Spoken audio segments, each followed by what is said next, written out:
रात गहरी थी। मैं बरामदे में लेटी थी। मेरे पास सिर्फ वही थी और घर के बाकी लोग गहरी नींद में डूबे थे। उसकी सांसें मेरे गले के पास गर्माहट बिखेर रही थी और मेरा दिल तेजी से धड़क रहा था। उसकी उंगलियां मेरी पीठ पर धीरे धीरे नीचे की ओर बढ़ रही थी, जैसे कोई नाजुक लहर। मैं जानती थी कि ये सब गलत है, लेकिन मेरे भीतर का तूफान इसे रोकने की इजाजत नहीं दे रहा था। मासी, उसने धीमी फुसफुसाती आवाज में कहा। मैंने आंखें बंद रखीं, चुप रही। उस पल मैं कोई मासी नहीं थी, मैं बस एक औरत थी जो उस स्पर्श की गहराई में डूब रही थी। ये कहानी उस रात की है जिसने मुझे हमेशा के लिए बदल कर रख दिया। मेरा नाम रीमा है, उम्र 35 साल। मैं एक विज्ञापन एजेंसी में काम करती हूँ। मेरे पति की मृत्यु को 3 साल हो गए कैंसर की वजह से। मेरे कोई बच्चे नहीं हैं। मेरे पास बस ये खालीपन है और एक छोटा सा फ्लैट जहाँ मैं अकेली रहती हूँ। मेरा जीवन ऐसा ही है। सुबह उठती हूँ, ऑफिस जाती हूँ, शाम को लौटकर टीवी देखती हूँ, रात को सो जाती हूँ। हफ्ता के अंत में कभी कभी दादा के घर जाती हूँ। दादा, दादी और उनका बेटा मानव। मानव मेरा भतीजा है, अभी 20 साल का हुआ है, कॉलेज में पढ़ता है, लंबा चौड़ा और उसकी आंखें बड़ी बड़ी है। बचपन में मैंने उसे गोद में खिलाया, चांद की कहानियाँ सुनाई। अब देखती हूँ वह एक पुरुष बन गया है। क्या इंसान अजीब नहीं है, जिसे मैंने अपने बच्चे की तरह पाला। आज उसे देखकर कुछ और ही महसूस करती हूँ। क्या ये सामान्य है? मैं नहीं जानती, नहीं जानना चाहती हूँ। उस शुक्रवार की शाम को मैं दादा के घर गई। दादा और दादी किसी शादी में गए थे, रविवार को लौटने वाले थे। मानव ने कहा, मासी तुम आज यही रुक जाओ ना, अकेलापन लग रहा है। मैंने हंसकर कहा, तू तो अब बड़ा हो गया है, मेरे साथ वक्त क्यों बिताना चाहता है? उसने कहा, बड़ा होने का मतलब ये थोड़े है कि मासी के साथ वक्त नहीं बिता सकता। उसकी आवाज इतनी नरम थी कि मेरे सीने में एक कंपन सा हुआ। मैंने कहा, ठीक है, रुक जाऊंगी। शाम बातों में बीत गई। रात का खाना खाने के बाद हम टीवी देख रहे थे। मानव मेरे पास बैठा था। अचानक बिजली चली गई। पूरे इलाके में लोड शेडिंग। मासी, बरामदे में चलो, वहाँ हवा मिलेगी, उसने कहा। बरामदे में 2 कुर्सियाँ बिछाई। हम बैठकर बातें करने लगे। रात की हवा चल रही थी। मानव मेरे पास वाली कुर्सी पर था। अचानक मेरी नजर उसके गले पर गई। उसका कंठ इतना साफ दिख रहा था। मैंने जल्दी से नजरें फेर ली।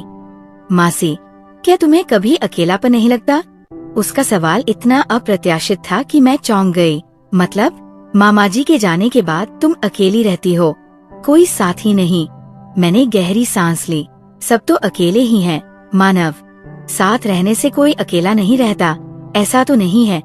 वो रुका, फिर बोला, तुम इतनी सुंदर हो मासी, तुम्हारी जिंदगी फिर से शुरू हो सकती है। उसकी बातें मेरे मन में गहरे उतर गई। सुंदर? कितने समय बाद किसी ने मुझे सुंदर कहा था। पति के जाने के बाद मैं खुद को एक बेजान इंसान समझने लगी थी। आज मानव के मुंह से ये शब्द सुनकर लगा जैसे मैं फिर से जीवित हो गई हूँ। अगले दिन सुबह देर से नींद खुली। मानव कहीं गया था। टेबल पर एक चिट छोड़ गया था। मासी, दोस्तों के साथ गया हूँ, दोपहर को लौटूंगा, तुम्हारे लिए नाश्ता तैयार करके रखा है। मैं मुस्कुराई। कितना बड़ा हो गया है वो, कितना ख्याल रखता है। दोपहर में मानव लौटा, साथ में सामान लाया। आज मैं खाना बनाऊंगा। मासी, तुम आराम करो। क्या बनाएगा? बिरयानी, तुम्हारी पसंदीदा। मैं हैरान थी, उसे कैसे पता कि मुझे बिरयानी पसंद है? मैंने तो कभी बताया नहीं। मैंने देखा जब तुम यहाँ आती थी और बिरयानी होती थी, तुम ज्यादा खाती थी। उसका इतना ख्याल रखना। मेरा गला सूख गया।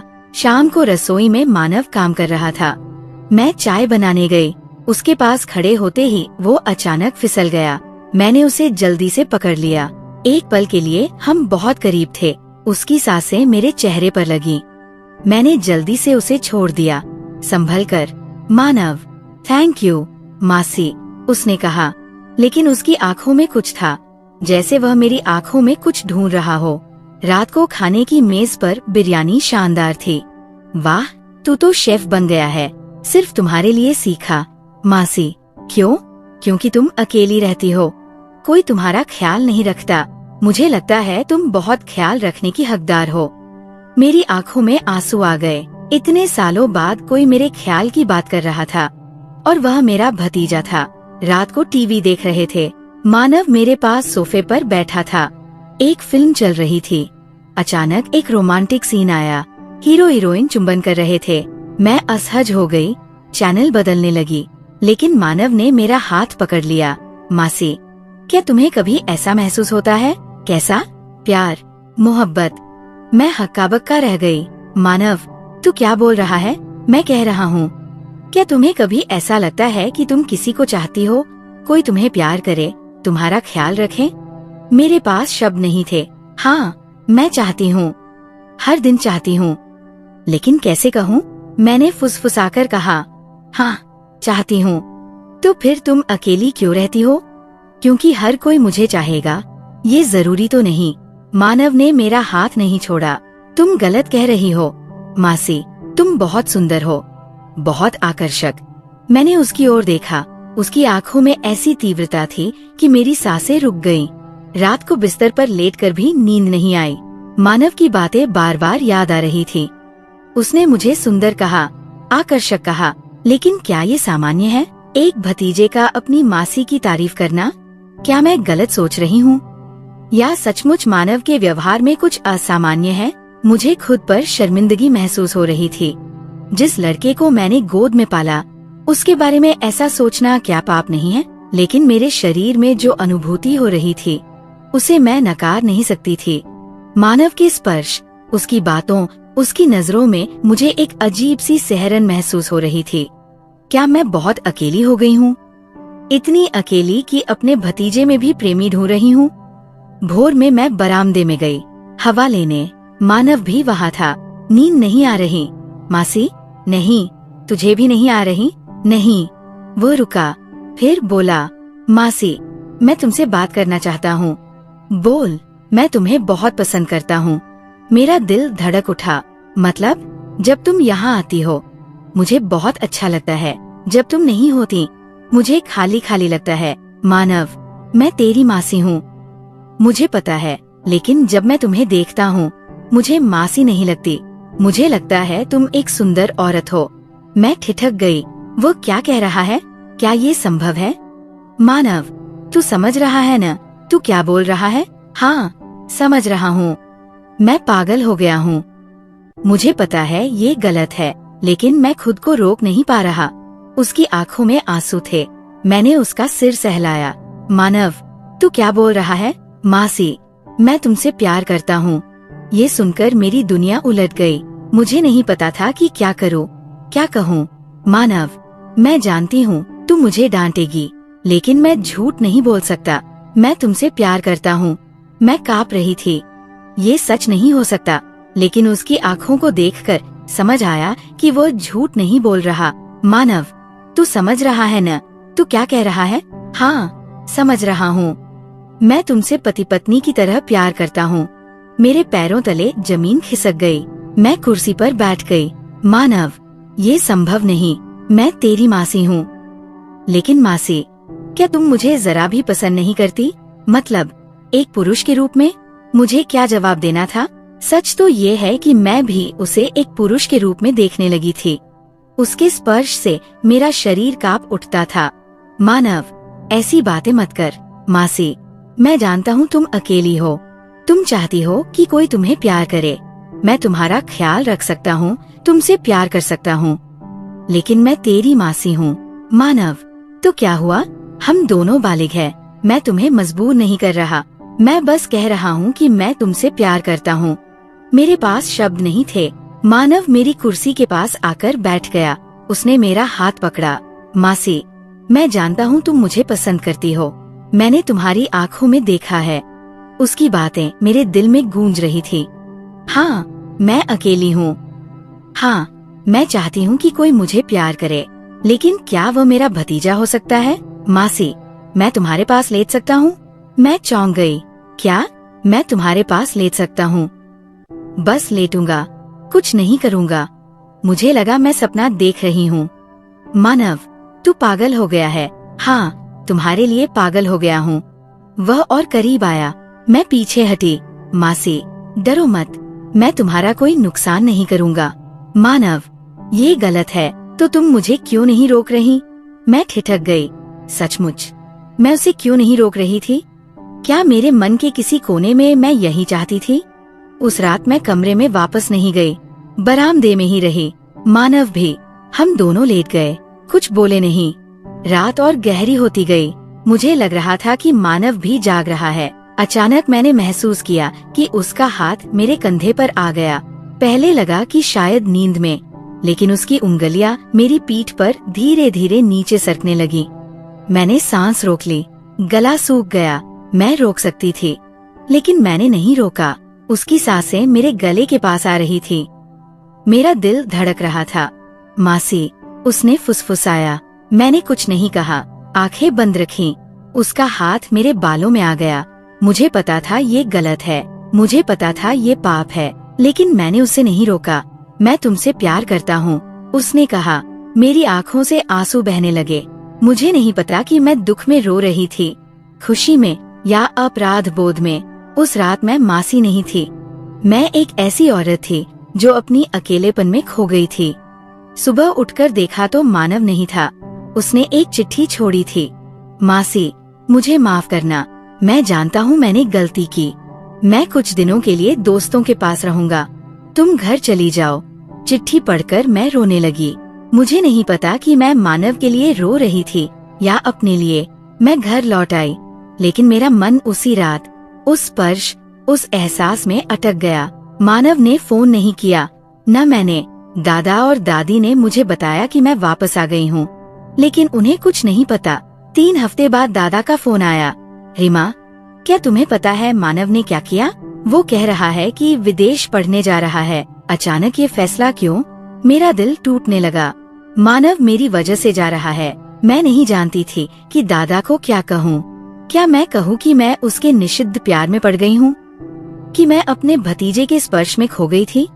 नहीं, उसने कुछ नहीं कहा। दादा, आज 6 महीने हो गए। मानव कनाडा चला गया।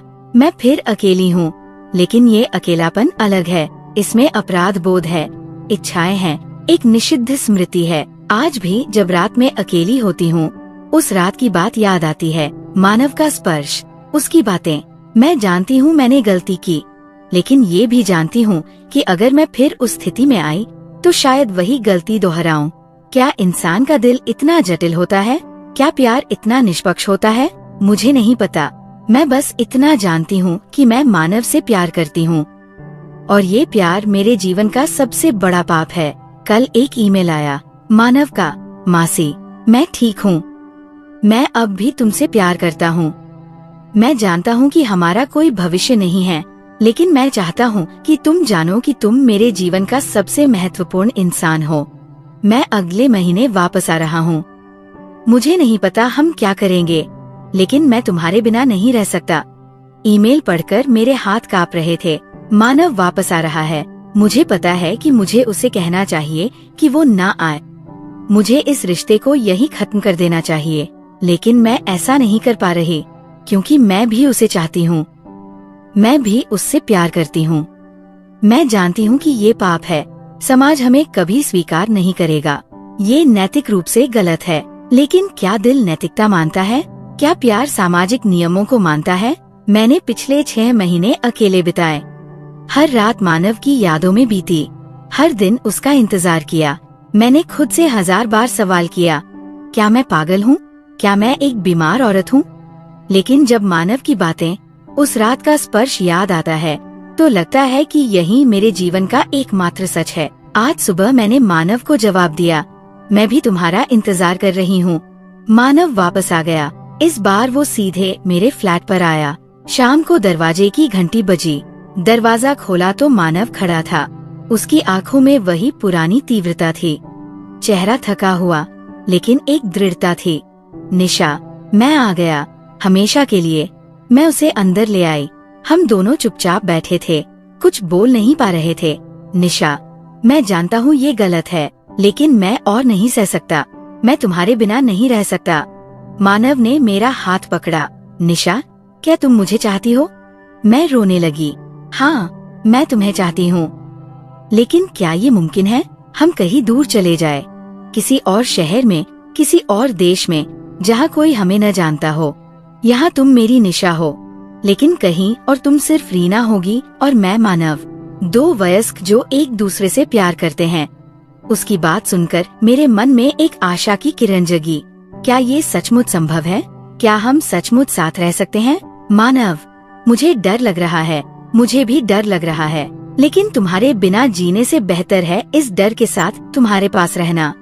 उस रात मानव मेरे फ्लैट में ही रुक गया। हमने कुछ नहीं किया, बस एक दूसरे के पास लेटे रहे। उसकी छाती पर सिर रखकर मैंने सोचा, मैं अपने जीवन की सबसे सुरक्षित जगह पर हूँ। अगले कुछ दिन हमने प्लान बनाया। मानव ने बताया कि उसे कनाडा में नौकरी का ऑफर मिला है। मैं उसके साथ जा सकती हूँ। लेकिन मैं वहाँ क्या करूँगी? तुम एक नई जिंदगी शुरू करोगी, हमारी जिंदगी। मैंने ऑफिस में इस्तीफा दे दिया। कहा, पारिवारिक कारणों से मुझे विदेश जाना है। सबने सोचा शायद मैं दूसरी शादी करने जा रही हूँ। दादा को बताया कि मुझे कनाडा में नौकरी मिली है। दादा खुश हुए, बोले, अच्छा है, नई जिंदगी शुरू कर। अगर दादा को पता होता कि मैं किसके साथ नई जिंदगी शुरू करने जा रही हूँ तो क्या कहते? मानव ने कहा कि वहाँ जाकर हम शादी करेंगे, नई पहचान के साथ। हाँ, मैं तुम्हें अपनी पत्नी के रूप में चाहता हूँ। मेरा दिल धड़कने लगा। पत्नी? मैं मानव की पत्नी? लेकिन मैं तुमसे 15 साल बड़ी हूँ। इससे क्या, मैं तुमसे प्यार करता हूँ। उम्र मायने नहीं रखती। मैं 40 की होने वाली हूँ, जल्दी ही 50 की हो जाऊंगी। मानव तब भी जवान होगा। क्या तुम्हें बाद में पछतावा नहीं होगा? कभी नहीं। मैं तुमसे हमेशा प्यार करूंगा। उसकी आंखों में देखकर मुझे यकीन हुआ, हाँ, वो मुझसे प्यार करेगा। हमारी फ्लाइट परसों है। आज आखिरी बार दादा के घर गई। मानव नहीं था। उसने कहा कि वो अलग से जाएगा। हम एयरपोर्ट पर मिलेंगे। दादा और दादी ने मुझे ढेर सारा आशीर्वाद दिया। वे रो रहे थे, रीना, सुखी रहना, नई जिंदगी में खुश रह। अगर मैं कहती कि उनकी बेटी की तरह मानी जाने वाली मैं उनके बेटे के साथ नई जिंदगी शुरू करने जा रही हूँ तो क्या होता? दादा बोले, मानव भी तो कनाडा में है, वो तेरे बारे में खबर रखेगा। मैंने बस सिर हिलाया। घर लौटकर आखिरी पैकिंग कर रही थी। अचानक दरवाजे पर खटखट। सोचा, मानव। लेकिन दरवाजा खोला तो दादा और दादी। रीना, एक बात कहनी थी। मेरा दिल धड़कने लगा। क्या उन्हें कुछ पता चल गया? कहिए। दादा, रीना, मानव पिछले कुछ दिनों से अजीब व्यवहार कर रहा है। उसने कहा कि वो कनाडा जा रहा है, लेकिन मुझे लगता है वो कुछ छुपा रहा है। और उसने कहा कि तुम भी कनाडा जा रही हो। क्या ये संयोग है? मैं कुछ नहीं बोल पाई। दादा और दादी मुझे एकटक देखते रहे, फिर बोले, रीना, तुम मेरी बेटी की तरह हो। मैं चाहता हूँ कि तुम सुखी रहो, लेकिन अगर तुम गलत रास्ते पर जाओ तो ये तुम्हारे लिए अच्छा नहीं होगा। मुझे समझ आया कि उन्हें कुछ शक हुआ है, लेकिन पूरी तरह नहीं। दादा, मैं कोई गलती नहीं कर रही। आशा है, रीना। वे चले गए। रात को मुझे नींद नहीं आई। दादा दादी की बातें बार बार याद आ रही थी। क्या उन्हें सचमुच कुछ शक हो गया है? एयरपोर्ट पहुंची। मानव से मुलाकात हुई। हमने अलग अलग काउंटर पर चेक इन किया। प्लान के मुताबिक हम अलग अलग फ्लाइट से जा रहे थे, लेकिन आखिरी मिनट में दादा का फोन आया। रीना, तुम कहाँ हो? एयरपोर्ट पर। रुक, मैं आ रहा हूँ। क्यों दादा? मैंने मानव से बात की। उसने सब बता दिया। मेरा दिल बैठ गया। मानव ने सब बता दिया? दादा, तू कुछ मत बोल, मैं आ रहा हूँ। फोन कट गया। मैंने मानव की तरफ देखा। उसने समझा कि कुछ गड़बड़ है। क्या हुआ? मासी, तूने अपने पापा को सब बता दिया? मैंने कुछ नहीं बताया। फिर दादा ने क्यों कहा कि तूने सब बता दिया? आधे घंटे बाद दादा और दादी आए। उनका चेहरा गुस्से से तमतमाया हुआ था। रीमा, इधर आ। मैं और मानव उनके पास गए। दादा बोले, मानव, तूने मुझे सब बताया। अब मैं रीमा के मुंह से सुनना चाहता हूँ। मैंने मानव की तरफ देखा। उसने नजरें झुका ली। दादा, तू मेरे बेटे के साथ भागने जा रही थी? मैं कुछ नहीं बोल पाई। दादी रोने लगी। रीमा, तूने ये क्या किया? तू तो मेरी बेटी की तरह है। और मानव तेरा भतीजा है। दादा दादी, मैं, ये पाप है। रीमा, पाप। दादा बोले, रीमा तू घर चल, और मानव, ये सब बकवास बंद कर। लेकिन दादा, कोई लेकिन वेकिन नहीं, तुम दोनों पागल हो गए हो। मैंने मानव की तरफ देखा, उसने मेरी तरफ। हम दोनों समझ गए कि हमारा सपना टूट गया। उस दिन के बाद 2 साल बीत गए। मैं अपनी पुरानी जिंदगी में लौट आई। वही ऑफिस, वही फ्लैट, वही अकेलापन। मानव सचमुच कनाडा चला गया। उसने कोई संपर्क नहीं रखा। दादा दादी मुझसे बात करते हैं, लेकिन पहले जैसा नहीं। उन्होंने मुझे माफ कर दिया, लेकिन भूल नहीं पाए। मैं हर दिन खुद से सवाल करती हूँ, क्या मैंने गलती की? क्या मुझे पछतावा है? सच कहो, मुझे पछतावा नहीं। मैंने मानव से प्यार किया। वो प्यार गलत हो सकता है, लेकिन झूठा नहीं था। लेकिन मैं जानती हूँ कि हम गलत रास्ते पर थे। समाज में हमारी कोई जगह नहीं। हमारे इस प्यार का कोई भविष्य नहीं। आज सुबह एक ईमेल आया, मानव का, मासी, मैं शादी कर रहा हूँ। मैं जानता हूँ कि तुम खुश होगी। मैं तुम्हें कभी नहीं भूल सकता, लेकिन मैं नई जिंदगी शुरू करना चाहता हूँ। तुम भी कुछ नया करो। तुम खुश रहने की हकदार हो। ईमेल पढ़कर मैं नहीं रोई, मैं हंसी। मानव ने सही किया। वो अपनी जिंदगी में आगे बढ़ गया। लेकिन क्या मैं ऐसा कर पाऊंगी? मुझे नहीं पता। मैं बस इतना जानती हूँ कि वो रात मेरे जीवन की सबसे खूबसूरत याद है। वो निषिद्ध स्पर्श, वो निषिद्ध प्यार मेरे दिल में हमेशा रहेगा। लोग कहेंगे कि मैं पापिन हूँ, कहेंगे कि मैं नैतिक रूप से पतित हूँ। शायद वे सही है, लेकिन मैं जानती हूँ कि मैं एक औरत हूँ, एक अकेली औरत जिसने प्यार की तलाश की और उसे सबसे अप्रत्याशित जगह पर पाया। यही मेरी कहानी है, मेरे निषिद्ध प्यार की कहानी। समाप्त।